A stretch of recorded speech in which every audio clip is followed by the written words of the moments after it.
बिस्मिल्लाहिर्रहमानिर्रहीम। अस्सलाम वालेकुम डियर स्टूडेंट्स। उम्मीद है आप सब बेटे खैरियत से होंगे और अपनी preparation day by day improve कर रहे होंगे। जैसा कि आपको मालूम है कि हमने एक बहुत ही इम्पॉर्टेंट पोर्शन जो है वो स्टार्ट किया हुआ है, chapter number 8 of organic chemistry. इसमें हमारा जो लास्ट जो डिस्कशन का टॉपिक था वो रिएक्शंस ऑफ अल्केन्स था, जो हमने हाफ डिस्कस कर लिया था। आज हम अल्केन्स के रिमेनिंग जो रिएक्शंस हैं वो डिस्कस करेंगे और अल्केन पोर्शन जो है वो आज के इस लेक्चर में हम एंड कर देंगे।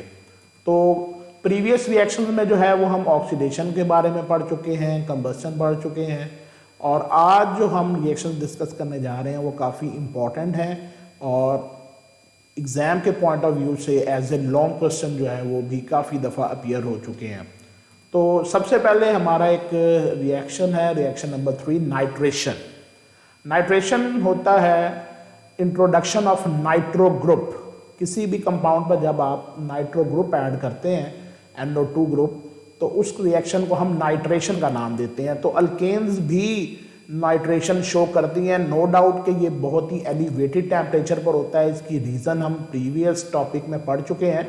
तो अल्केन्स जो हैं ये भी नाइट्रेशन शो करती हैं जब आप इनको कंसनट्रेटेड इन नाइट्रिक एसिड से रिएक्शन करवाते हैं at a temperature of 450 degree centigrade, तो नाइट्रो अल्केन्स बनती हैं। मसलन अगर आप मीथेन लेंगे तो नाइट्रो मीथेन बन जाएगा, और अगर आप यहाँ पर इथेन ले लेंगे तो नाइट्रो इथेन बन जाएगा। तो ये नाइट्रो अल्केन्स की formation at 400 to 500 degree centigrade पर होती है।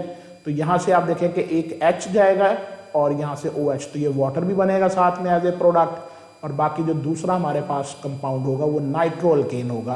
तो कहते हैं जी नाइट्रो अल्केन्स जो हैं वो फ्यूल्स के तौर पर, सॉल्वेंट्स के तौर पर और ऑर्गेनिक सिंथेसिस मुख्तलिफ केमिकल्स की तैयारी में जो है ये नाइट्रो अल्केन्स जो हैं वो इस्तेमाल होते हैं। और ये हाई एनर्जी फ्यूल्स होते हैं और ये ज़्यादा स्पीड अगर जनरेट करनी हो तो तभी इनको बर्न किया जाता है, और इसको जो ख़ास तौर पर रेसर गाड़ियाँ होती हैं उनके इंजन में जो है वो यूटिलाइज करवाया जाता है। तो ये नाइट्रो अल्केन्स जो हैं they are being produced by the nitration of alkanes by treating an alkane with the nitric acid at a temperature of 450 degree centigrade.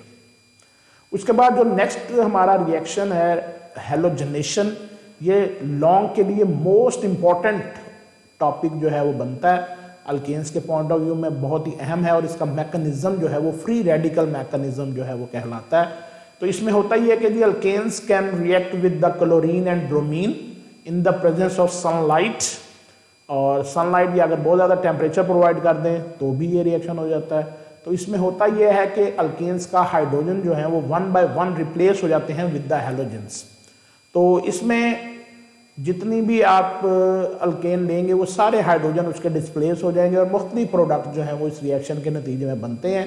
इसमें क्लोरीन और ब्रोमीन का रिएक्शन जो है वो अंडर कंट्रोल होता है, लेकिन इसमें जो फ्लोरीन का रिएक्शन होता है वो हाईली विग्रस या वायलेंट रिएक्शन होता है, इसलिए उसमें मिक्सचर ऑफ प्रोडक्ट्स बनते हैं, यानी कार्बन कार्बन बॉन्ड भी ब्रेक हो जाता है। इसलिए यहाँ पर हम जो एग्जाम्पल डिस्कस करेंगे वो क्लोरीन की करेंगे, यानी क्लोरीडेशन ऑफ मीथेन करेंगे बाय फ्री रेडिकल मैकेनिज्म। तो ये एक उसका मतलब मुख्तसर सा आप कह सकते हैं प्रीव्यू दिया हुआ है। इस प्रीव्यू के तहत आप देखेंगे पहला रिएक्शन है इनिशिएशन।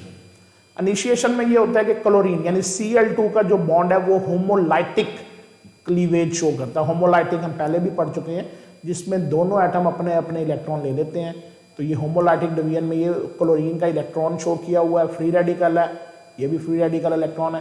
तो ये क्लोराइड फ्री रेडिकल की फॉर्मेशन होती है, और ये आपको पता है कि फ्री रेडिकल क्या होता है, एक ऐसी स्पीशीज जिसके पास अनपेयर्ड इलेक्ट्रॉन हो वो फ्री रेडिकल कहलाता है, और ये हाईली रिएक्टिव स्पीशीज होती है।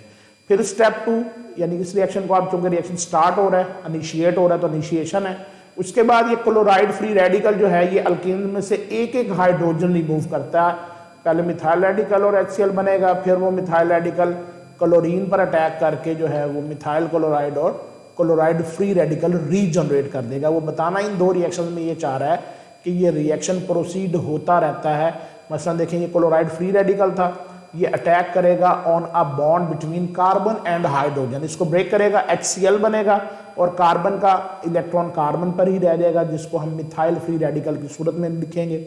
उसके बाद मिथाइल फ्री रेडिकल जो है ये पूरे Cl2 पर अटैक करेगा, ये अटैक करेगा ऑन द बॉन्ड, ये बॉन्ड फिर होमोलाइटिकली ब्रेक होगा, तो CH3Cl पहला प्रोडक्ट हमारा मिथाइल क्लोराइड बनेगा और दूसरा क्लोराइड फिर फ्री रेडिकल की सूरत में जनरेट हो जाएगा। इसी तरह हमारे पास टर्मिनेशन पे जब आखिरी स्टेप अगर आएगा तो मिथाइल फ्री रेडिकल और क्लोराइड फ्री रेडिकल होकर CH3Cl बना देंगे। तो बताना वो ये चाह रहा है कि ये रिएक्शन में हर दफ़ा एक कार्बन का फ्री रेडिकल और अगले स्टेप में क्लोराइड का फ्री रेडिकल जनरेट होगा, जिसकी वजह से ये रिएक्शन फर्दर प्रोसीड करता रहता है उस वक्त तक जब ये सारे के सारे हाइड्रोजन जो हैं वो बारी बारी डिस्प्लेस ना हो जाए। जैसे यहाँ 4 से 1 हाइड्रोजन डिस्प्लेस होकर उसकी जगह Cl आ गया, इसी तरह बारी बारी सारे हाइड्रोजन डिस्प्लेस होते हैं और उनकी जगह जो है वो क्लोरीन जो है वो रिप्लेस हो जाता है। तो इसमें फर्दर देखते हैं। अब इसमें जो स्टेप 2 है वो बार बार रिपीट होगा। जैसे ये CH3Cl है, क्लोराइड फ्री रेडिकल है, तो क्लोराइड फ्री रेडिकल अटैक करेगा on a bond between carbon and hydrogen, again HCl बन जाएगा और वो फ्री इलेक्ट्रॉन फिर कार्बन पर आ जाएगा, तो CH2Cl फ्री रेडिकल की फॉर्मेशन हो जाएगी। अब ये CH2Cl फ्री रेडिकल जो है फिर एक क्लोरीन के नए मॉलिक्यूल पर अटैक करेगा, उस बॉन्ड को ब्रेक करेगा और CH2Cl2 बना देगा विच इज डाइक्लोरोमीथेन, और जो दूसरा क्लोराइड फ्री रेडिकल है वो रीजनरेट हो जाएगा। इसी तरह ये रीजनरेटेड फिर एक और कार्बन हाइड्रोजन बॉन्ड पर अटैक करेगा, उस बॉन्ड को ब्रेक करके HCl बनाएगा और फिर कार्बन पर फ्री रेडिकल यानी एक अनपेयर्ड इलेक्ट्रॉन आ जाएगा, ये फ्री रेडिकल जनरेट हो जाएगा। फिर ये फ्री रेडिकल दोबारा एक क्लोरीन के मॉलिक्यूल पर अटैक करके CHCl3 यानी क्लोरोफॉर्म की फॉर्मेशन करेगा और इस तरह से फिर एक क्लोराइड फ्री रेडिकल जो है वो जनरेट हो जाएगा और हमारा एक प्रोडक्ट जो है वो क्लोरोफॉर्म की फॉर्मेशन होगी। उससे अगले स्टेप में अगर आप देखें, क्लोरोफॉर्म फिर अंडर अटैक होगा बाया क्लोराइड फ्री रेडिकल, उसका एक बॉन्ड ब्रेक करेगा, HCl बनाएगा और दोबारा कार्बन पर एक इलेक्ट्रॉन अनपेयर्ड आ जाएगा और अब ये फिर फ्री रेडिकल बन जाएगा। फिर आखिरी स्टेप में फ्री रेडिकल Cl2 पर अटैक करेगा और चौथा हाइड्रोजन डिस्प्लेस हो जाएगा विद द हैलोजन और इसे हम कहते हैं कार्बन टेट्राक्लोराइड या टेट्राक्लोरोमीथेन और फिर क्लोराइड फ्री रेडिकल जनरेट हो जाएगा। तो ये जितने स्टेप है जिसमें बारी बारी कार्बन और हाइड्रोजन जो है बॉन्ड ब्रेक हो रहा है और कार्बन क्लोराइड बॉन्ड जो है वो फॉर्म हो रहा है, ये प्रोपगेशन रिएक्शन जो है वो कहलाते हैं। और आखिर में जैसे वो हमें देखें टर्मिनेशन में कोई भी 2 फ्री रेडिकल आपस में रिएक्ट करके रिएक्शन को क्लोज कर देंगे और रिएक्शन जो है वो फर्दर प्रोसीड नहीं कर सकेगा। अगर इस लिहाज से हम देखते हैं यूजेस ऑफ मीथेन है, ये हमारा आखिरी शॉर्ट क्वेश्चन है इस रिएक्शंस के हवाले से। तो methane is used as fuel as illuminating gas, तो फ्यूल के तौर पर और रोशन करने, ये घरों में अक्सर लैंप लगे होते हैं गैस लैंप्स जो कि रोशनी का बायस बनते हैं, उसमें मीथेन यूज होती है। इससे हम मिथाइल क्लोराइड, डाइक्लोरोमीथेन, क्लोरोफॉर्म और कार्बन टेट्राक्लोराइड प्रिपेयर करते हैं। Industrial preparation of methyl alcohol, formaldehyde, hydrogen cyanide, ये इससे प्रिपेयर होता है। For the preparation of carbon black use in paints, printing inks and automobiles tyre, ये इसमें यूज होते हैं, सारे कार्बन कॉमन से यूजेज हैं। और in the manufacturing of urea fertiliser, तो वहाँ पर ये इस्तेमाल होती है।